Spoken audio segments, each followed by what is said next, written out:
think it's fair to say that my attention span is cooked. Gone are the days of being able to sit down for an hour or two alone with my thoughts. If I don't spend every waking second of the day in a constant state of sensory overload, you may as well cast me off to sea. Hang on, what was that noise? Hold on, back in a minute. Scratch that, your attention span is cooked too. This was all a test. I'm not meant to fit in tight spaces. The screen went silent for a few seconds and we all started looking for a way out, like rats on a sinking ship looking around and seeing the water level starting to rise. Whether it's sifting through Instagram to find the perfect bit of brain rot to send my friends, YouTube to unearth another comment that disintegrates my sense of self, or sometimes, if things get really bad, LinkedIn. Okay, don't judge me, this is my channel, it's supposed to be a safe space here. Adults now spend an average of 6 hours and 38 minutes online each day. That's 46 hours a week, 185 hours a month, and over 2 million hours a year. That last one might be a little bit of an over-exaggeration. Haven't found a website to help me with maths yet. I feel like there's always something going on around me to keep me preoccupied, to block out the noise, to stop me from thinking about literally anything else in my life. And if I'm honest, I'm starting to feel like I need to do something about it. I can't imagine that when our ancestors looked up at the stars and imagined what life would have been like in the future, that this would have been at the forefront of their minds. Joke's on them, I guess.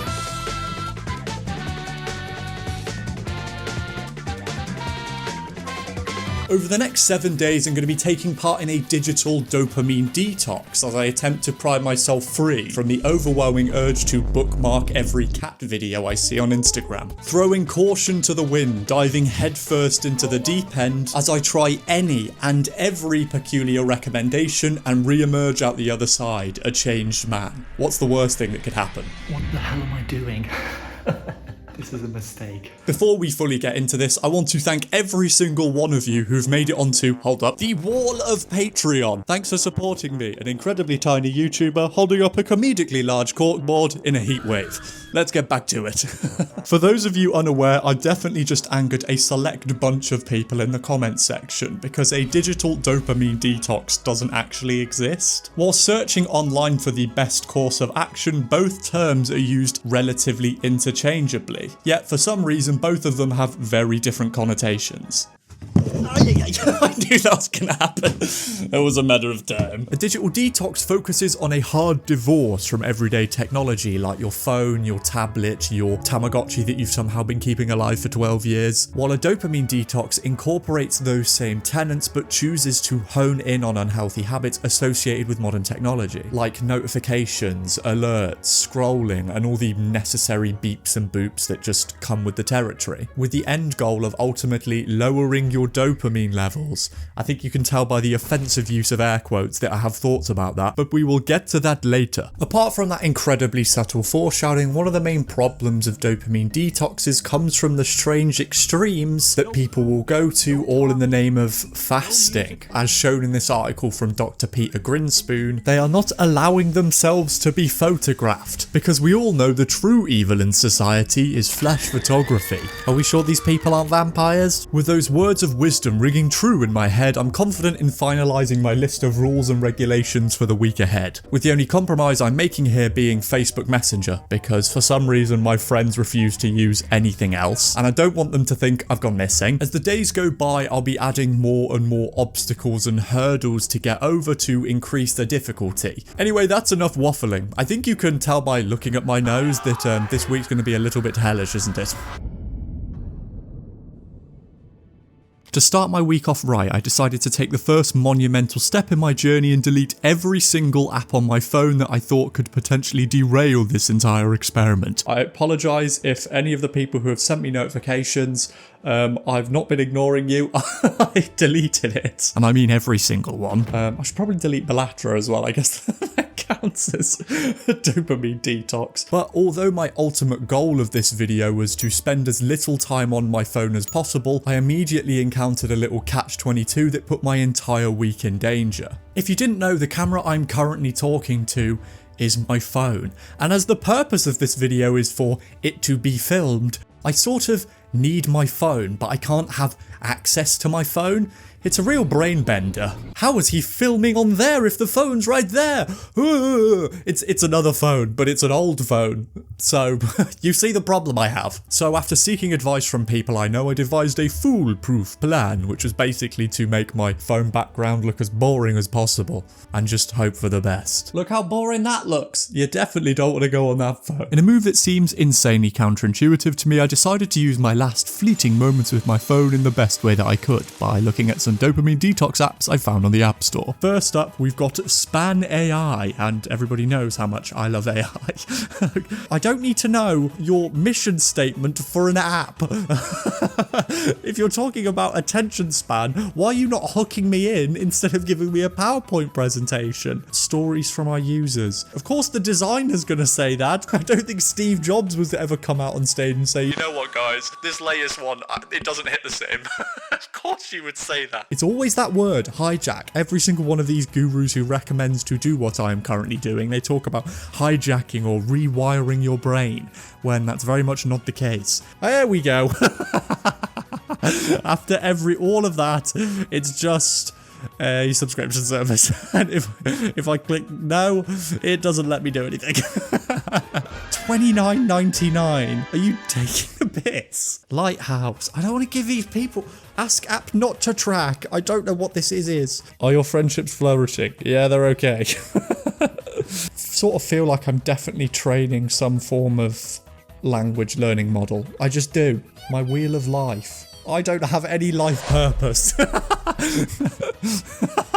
I'm happy and healthy in work and just general how I'm feeling, but I don't have a life. Yeah, that tracks. This is your average life balance indicator. 37%. Jesus Christ.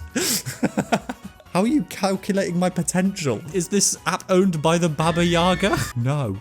I do not want notifications. That's the whole point of this thing, is to get rid of that. Ah, there we go. Trial. £59 a year. No.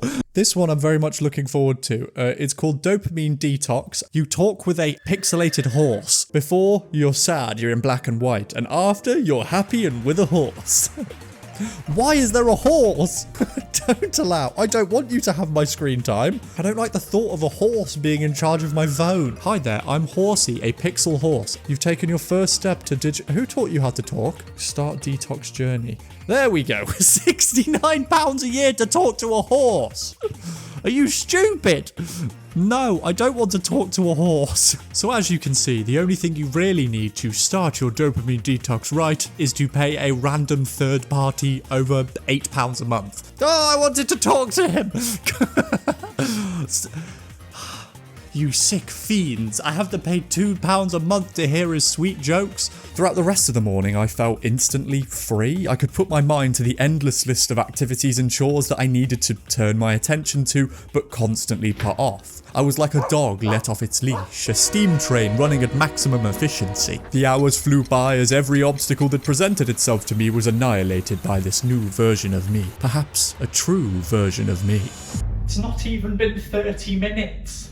Okay, it wasn't all plain sailing. There were a few bumps in the road. Okay, so I've sort of already found one problem, and it's sort of the fact that I don't know what to do in moments of silence. Like, I very much can't seem to let my brain just think for a minute. Like, just 30 minutes ago I was about to do some editing on DaVinci and it needed an update, which took far too long, and in those moments of just sitting there waiting for an update to install, I just randomly started watching Connor and Ludwig play League.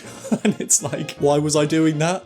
I don't know. My body was just like, I need something to fill the silence. And I think this sort of brings me on to what I think is going to be a monumental hurdle that I sort of need to get over in this streaming content. As I had quite a lot of work to get through this week, I was constantly seconds away from slightly rotating to the right and then losing hours upon hours to the endless amount of content available for me to binge at any moment of the day. In hindsight, it seems like I probably should have picked a week where I didn't have so much work to do, but where's the challenge in that? Coming to the end of the first day, and I've ended it in a more wholesome way than I normally would. I've exercised, I've journaled. In between breaks of work, I did some reading outside. I've actually gotten a lot more work done today, somehow, even though I've only deleted apps from my phone, and it's only been, that's mental to me. What, I'm at 5 o'clock on day one? What is happening? Does this random TikTok trend work? I just fell into a routine and got to work. There was no spinning in my chair, scrolling through Twitter and feeling horrendous. I had tasks to get through and I did. Is this what life should feel like? By the end of day one, my screen time looked a little something like this. And I know, this looks a lot more than you're probably expecting, but as I just explained, this whole part is me filming things, the things that you just watched. So, in matter of fact, it's actually this, which feels like progress, but I want to improve.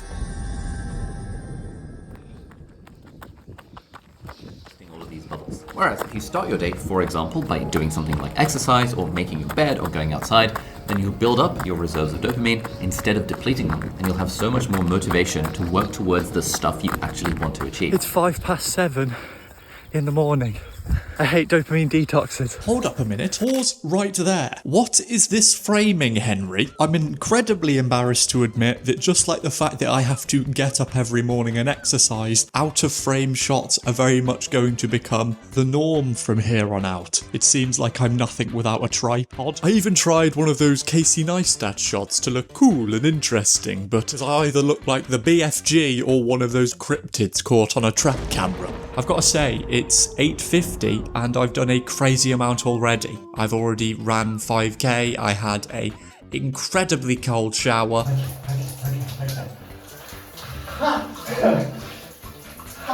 And I've got to be honest, I feel good. Again, following on from yesterday, I haven't felt a compulsive urge to check social media. Again, in vast contrast to what I thought this whole thing would be, it's not been awful. Like, genuinely, it hasn't been awful. I know we're only on day 2, but at this point, I could already feel an impact these tiny little changes were having on me. Who thought actually getting up in the morning and moving makes you feel better? Someone should talk about this. But then, as day 2 progressed, it started to dawn on me. Was I getting more work done because I was free from the confines of the internet and social media, or was it just because I had a lot of work to do? I still don't really know about that. Another strange development that I found that started rearing its head on day 2 was that my procrastination didn't really disappear. It just sort of mutated and took on a new form. Now I was free from the leash of social media, my brain went absolutely hog wild, like a child having its first Tango Ice Blast and then just going nuts at one of those McDonald's places. How did I lose on my own? I need some form of scrolling. As the day progressed, my brain was constantly finding and inventing new hurdles for me to jump over. Hello up there. This is a biblically accurate height difference between you and me, and as you can tell, I've been quite bored. I made a Excel spreadsheet of my own free will. In the past 3 years, I can think of one time I've made a spreadsheet of my own free will. Look, I spent like 2 hours on it. I just got sucked into it. I don't know what I was doing. I was being efficient. I'm not used to this. If I were to guess, I'm going to imagine that this was a good thing. My big brain conclusion is that my brain wasn't constantly suffocated with stimuli and was finally feeling free to actually think for a change. I guess the only way we can find out about that is if we kick it up a notch.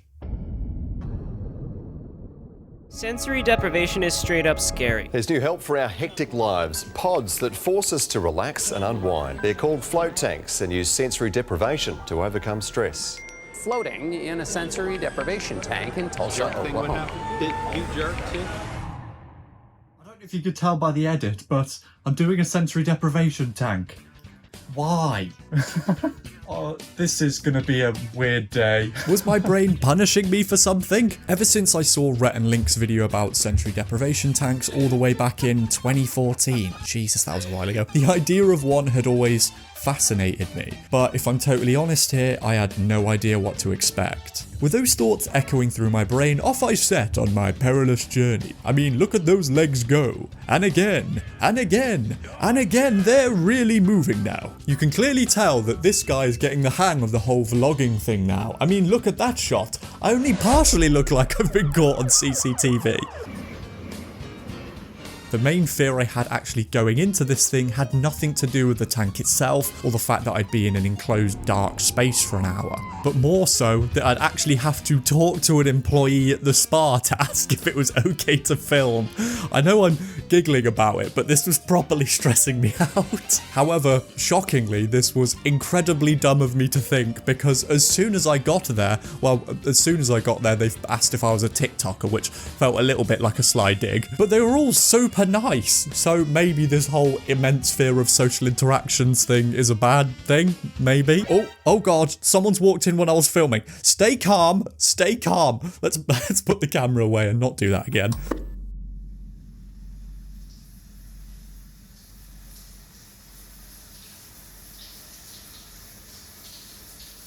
What the hell am I doing? Why am I doing this?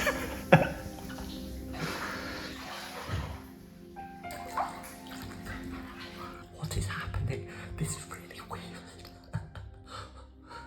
I know the whole thing of a sensory deprivation tank is to be floating in a tank that deprives you of your senses, but this first moment of actually floating was immeasurably weird to me. You're just there. Once I felt used to the space a bit, now came the time to actually start it up, closing the door and depriving my senses of any sort of feeling. This was supposed to be like a super dramatic moment, but I had no idea how the door worked. I was so convinced that it was this button before realizing, oh, there's another button here. This is why I say I'm dumb. With that hurdle conquered, it was time to lower the door and actually start this thing. Oh, hang on. He's had another hiccup. I've got to do it manually. This is quite awkward to look back on. Feels weird, right? I'm in there, floating around, free from the notifications, alerts, awkward social interactions that surround me on a daily basis. Oh, what is it this time? He's out again. I genuinely think I've got the attention span of a flea. In the first few moments of me sitting in the tank, I was expecting for my senses to be deprived, but the lights were still on. So I was like, do I need to look for a light switch? So I poked my head out to see if I could find one. And obviously, because my life is a cartoon, this ended up happening. I know I very much could have just got away with putting a random black square next to my head here, but this is the actual footage of me in the tank. There's a reason it's a sensory deprivation tank. You can't see anything. The first 15 to 20 minutes were really difficult for me here. I was very much aware of the fact that I was just floating in a tub of salty water. I'd come into this with expectations of euphoria and relaxation, but I found it really difficult to get past the stupidity of it all. This wasn't helped by the fact that I was constantly, perpetually, continually hitting my head and body on any surface I could find. Even though I was in a situation where I was literally being forced to block out everything around me and be in the moment, I was physically resistant to it. My brain kept thinking of things to think about and amuse me with, and kept putting random songs in my head that I kept humming. I found it really difficult to actually relax. I was constantly looking for a way out, and then I was eventually handed a lifeline when I somehow got salt in my eye, so I had to go out and fix it. And in keeping with the general theme of this so far, when the lights came on and caught me off guard, I just looked like I was caught on CCTV again. Also, because I didn't want to speak in a public place, I whispered my first impression, so I will now translate me for you. My neck hurts from all the scratches on my neck. It's really cool. It's just weird. If I do this, my arms touch either side, so it's a bit odd. I lost my sense of direction. I thought I was on the side, but I actually ended up on the other side.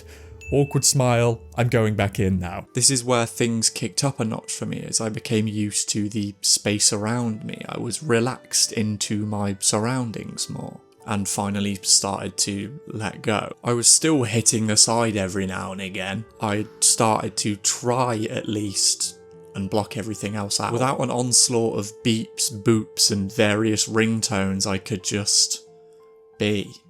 It was incredibly relaxing. Looking back through this footage, it actually amazed me how loud the surrounding area was. There was constant banging and talking, but I couldn't hear anything. I mean, this bit is going to be very difficult to explain and you're going to think I am mental. But there were moments in there where I couldn't tell the difference between what was water and what was air. Hang on, I've done a cool drawing. So obviously this is how I was actually positioned in the tank. Around the 40 to 50-minute mark, I got a little bit confused and I thought that it started to look a little bit like this. Obviously, I know I was like that, but it very much felt like this. This is what I mean. It's really difficult to explain. I was at a point of immense peace in there. I wasn't humming songs in my head or thinking about what to eat later. I just sort of succumbed to the situation I found myself in. But in the midst of this, I started to see things.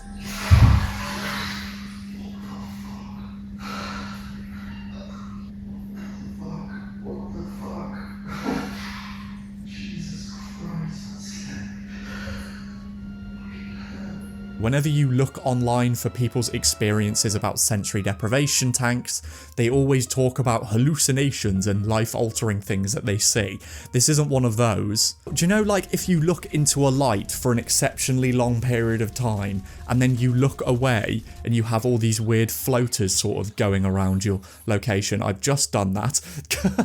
It felt like that. But then it started to change. It was like, it's really hard to explain this. It was like vibrations all around me. I could not tell you what it was. For some reason, my body had the sudden urge to now be scared of this thing. I have no idea why.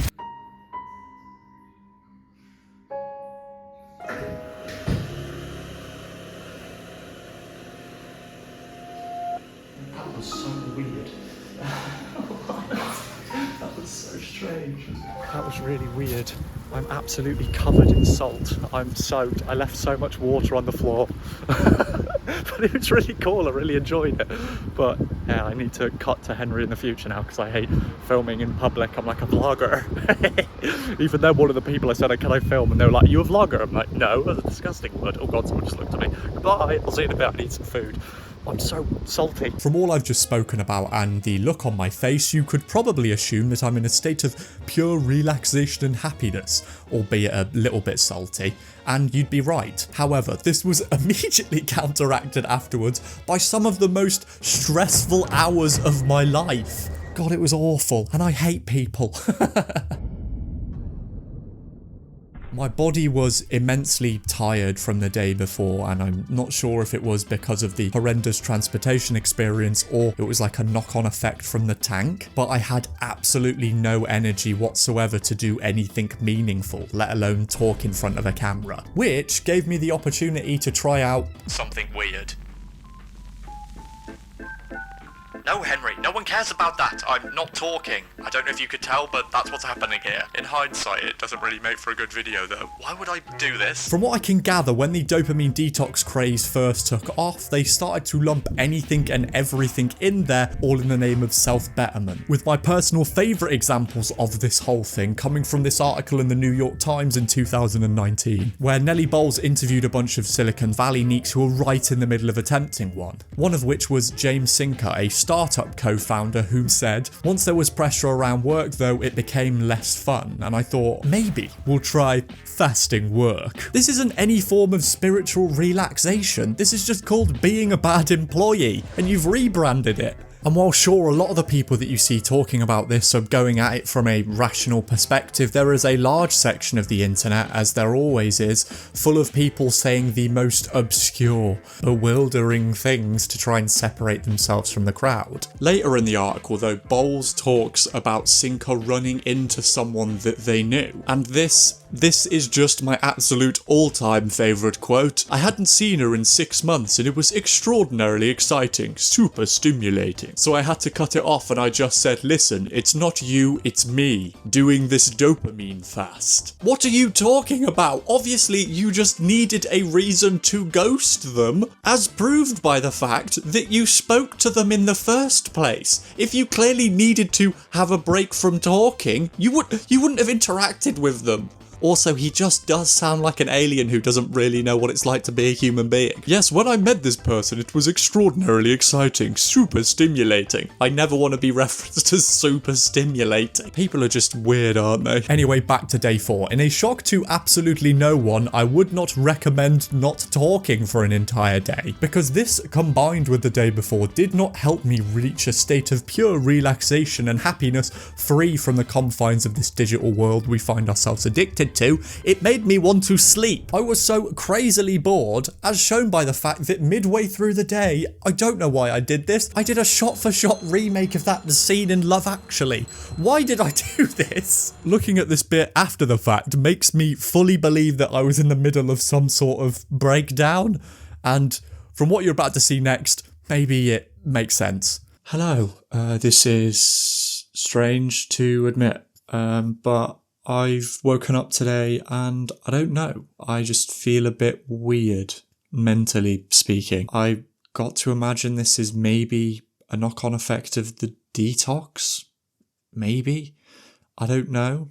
It could be a knock-on effect of the tank, because I very much feel like the salt has done something to my face. It feels very weird. I don't really know what's causing this, but do you know, like when you wake up and you know that it's not going to be your day, and not just that it's not going to be your day, that it physically cannot be your day.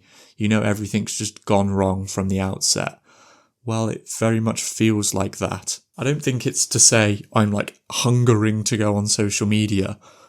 Absolutely not. Why would I want that? I don't know. I just feel a bit off. So I think it's probably best to, for me, I'm going to have a bit of time away from this. And by this, I mean a camera and a microphone, and see what's happening. Because I just feel odd and I don't really know why. So far, I feel like I've very much been breezing through this. I don't think it's been too difficult. It's not saying that the challenge itself is hard. It's very much not hard. I would say it's very good for you. But today I just feel a bit weird. This has been really hard. I think it's just one of those things. Everybody's going to have it, where a day just isn't your day. Sorry, this isn't the vibe I normally want to bring to a video. I'll probably cut now to future Henry in front of a green screen, probably wearing some brightly coloured outfit, making some stupid joke. I'll think of something funny. Yeah, I don't even know if I'll use this. Yeah, okay. It's been a few days since that last entry, and I've been scouring the internet for any and all help I can get with this little challenge that I've set for myself. In the first few days of this, I did find that disconnecting from social media and the internet did help me quite drastically in terms of the workload I was able to accomplish, but then I sort of hit a little bit of a wall, and I still really don't know what caused that. I'm going to imagine, like I said, it was just one of those days, and the fruits of my labour have arrived in the form of Amazon packages. Lemon Lime Energy and Focus Drink by Vilgain. This can feels gross, so I can only imagine the product itself is fantastic. I don't really know what to expect from any of these. Can really tell there's 0 grams of sugar in that.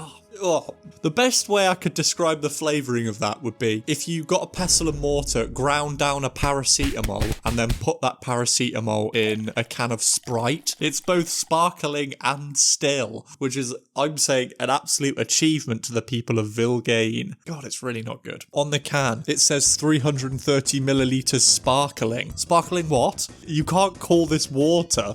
I guess you can't call it soda, so it's just sparkling? Oh God, that's really bad. The aftertaste on that is atrocious. Do I feel like I have more focus? No. Do I feel like I've got years taken off of my life? Yes. I'm presuming the reason this is going to help me with energy and focus is because it's got caffeine in it and a lot of magnesium malate. No idea what that is. Focus patches. I'm really honing in on focus.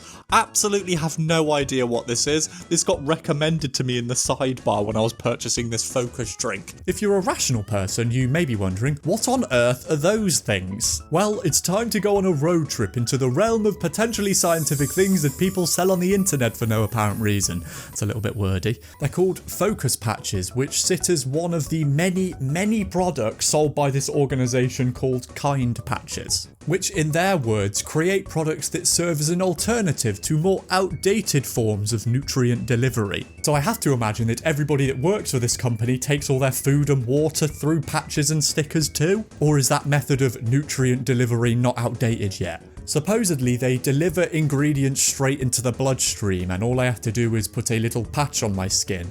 Because famously, whenever I put on sunscreen, it's actually because I want my white blood cells to get a tan and not to protect this little thing around me called my epidermal layer. I don't know about you, but that description fills me with boatloads of confidence. Let's get this patch on my face. It's quite hard for me in this specific instance to be anything other than incredibly skeptical, especially when you actually do research and look into this whole absorbing nutrients through the skin thing. The science surrounding it is very mixed. I guess that's the best way to put it, but I can try to be fair. In the end, I ended up opting to choose focus patches because I thought it would help alleviate some of the problems I was having in regards to actually concentrating on things. Let's get patchy. Obviously, it's going in the center of the head. Do I immediately become Lisan al-Gaib? I can't see myself, but I feel stupid. I feel nothing. Am I supposed to feel something? I guess I will update you throughout the day to see how my focus levels have been.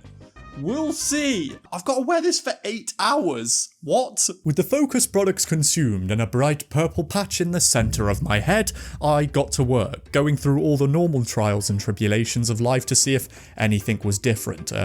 Spoiler, it wasn't. You know when I just said in this spot a few moments ago that I was going to try and not be skeptical? Well, it's very difficult to do that when you answer the door to a delivery person with a giant purple circle on your forehead. It very much throws the legitimacy of the whole thing into question.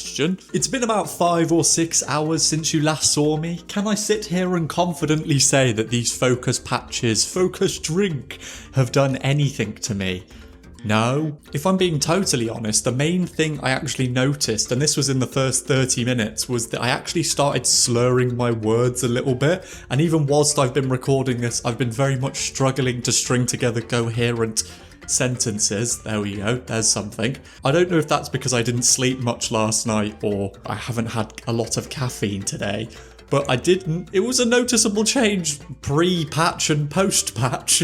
If there's one thing I've learnt in these however many hours, it's I want this thing off of my head. God, is this what's been on my head this whole time? It literally looks like a glorified version of those good performance star stickers that your teacher gives you in primary school. To me, this whole debacle basically brought forward a lingering thought that had been sitting in the back of my mind throughout this entire week, and I feel like it's time to talk about it.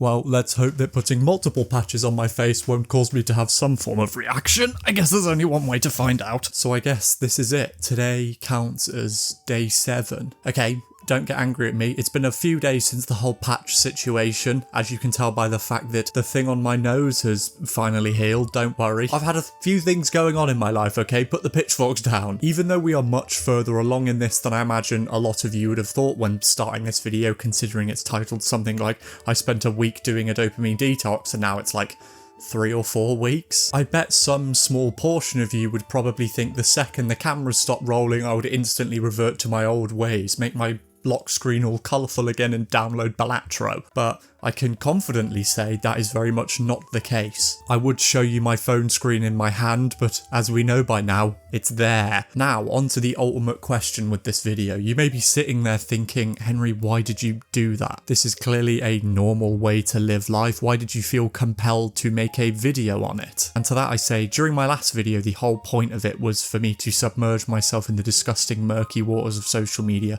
as much as I physically could. And I emerged on the other side of that feeling quite gross and disgusting. I very much did not like what I saw in terms of the state of social media and the wider internet at large. A lot of you out there were echoing the same things that I was saying, that you wanted to take a break from social media but couldn't do it, whether it was because of your job or because all of your friends are on there and you wouldn't know how to reach them. It seemed like this impossible task. So when I was responding to some of the comments of that video, I was struck with a lightning bolt of wisdom straight from the mind of Poopy Pants 9983. Just like the scholars of old, Poopy Pants had condensed a lifetime of wisdom into a few words that completely changed my outlook on life. It was all that easy. We all feel like we have to check in on social media and the wider internet at large because we're afraid we'll miss out on something.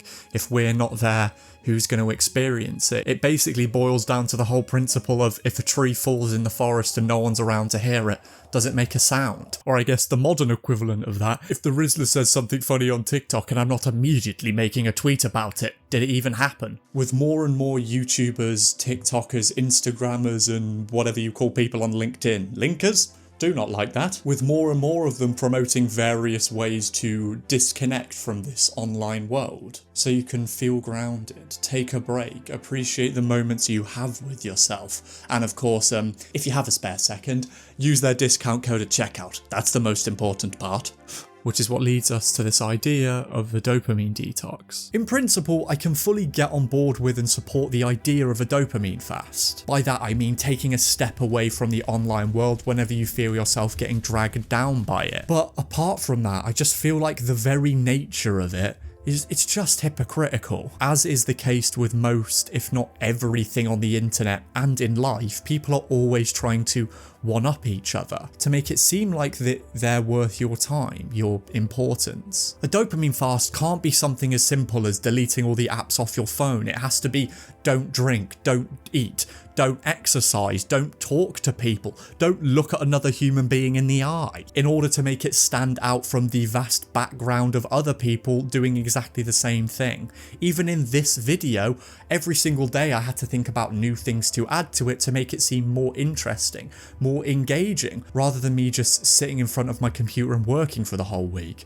which is pretty much what I do all of the time. All in the name of trying to lower your dopamine levels, because clearly all of the problems in my life are caused by this gosh darn dopamine. No matter what happens, everything will constantly cycle out of control, as emphasised by the fact that the very guy who first invented and popularised the dopamine fast, Dr. Cameron Sepper, has gone on record numerous times talking about how much he hates what dopamine fasts have become, what they've mutated into being. Initially, what Dr. Sepper wanted to focus on was how we could disconnect or detach ourselves from some of the more unhealthy habits associated with modern technology. But over time, it's been co-opted into this all-consuming mass that blames dopamine for every single problem in your life. When in reality, all of this that I've done throughout this video, everything, hasn't reduced my dopamine levels at all. Not even an inch. Sure, some of the things in this video are undoubtedly good for your well-being and your mental state, but in terms of actively lowering your dopamine levels, it can't. And as I have the scientific nuance of an artichoke, I'm going to need the help of other minds to help explain this bit a bit more effectively. Going back to this article published in Harvard Health by Dr. Peter Grinspoon, they state that while dopamine does rise in response to rewards or pleasurable activities, it doesn't actually decrease when you avoid overstimulating activities. You can't fast from a naturally occurring brain chemical. It would be like trying to fast from blood in your body, or I don't know, fast from work. Whatever way you do it, it won't solve anything in your life, and very much like putting a purple patch in the centre of your forehead, you'll just look like an idiot whilst you're doing it. But it's not just them. Moving over to Dr. Hannah Thomas's article in The Scientist published in July of last year, who received their PhD in pharmacology and neuroscience from the University of Sydney in 2002, who is currently studying the neurobiology of addiction and obesity at the University University of Calgary, and who is a member of the Hotchkiss Brain Institute, whose vision for the future is healthy brains for better lives. So I'm going to imagine they know what they're talking about. Definitely more so than an idiot standing in front of a green screen with 30,000 subscribers. On the topic of trying to lower your dopamine levels, they said they're making the assumption that you're going to rewire your brain over this period of time in the absence of dopamine, but you still have all the habits and things like that present. Dopamine fasting is probably not going to do anything for you. Dr. Cameron Sepper even said that the title is not supposed to be taken literally, but as is the case with the internet, it heard alliteration in a title and ran with it. I just feel like we're getting to a point where fluency and comprehension has been absolutely flattened in favour of fast consumption and, I guess, a basic level of understanding. We're always looking for the easy option to numb our senses rather than taking the opportunity to sit down and actually allow your brain to think things through. The main reason I actually sat down and made this video was, if I'm honest, to prove to myself that I could do it, that you could do it. There were facets of this week that were absolutely mind-bogglingly stupid. Like, of course, continue to talk, don't put patches on your face. I still have no idea if I'm allowed to actually put 3 patches on my face. I guess we'll find out when the video's been posted. And don't feel compelled to sit in a tank full of salty water for an hour, although that was quite cool. I'm also not going to sit here and act like I'll never go on social media again, or that I haven't gone on social media again since you last saw me. How else am I going to see my friends' brain rot memes that don't really make any sense at 3 o'clock in the morning? I'm only a human being. But again, coming back to it, the original point of Dr. Sepper's dopamine detox wasn't to completely nix modern technology from your life and go and live in the woods. It was to come to terms with and address the negative impact these things can have on us. Obviously, there are aspects of this that realistically we're never going to be able to break free from. But if you never take the time to put your laptop screen down, lock your phone and turn yourself to the right to look outside, how will you ever pay attention to what your brain's actively trying to tell you? In short, how can you ever be you? Okay, now it's time to take these patches off of my face because, if I'm totally honest, my skin's starting to feel a little bit weird.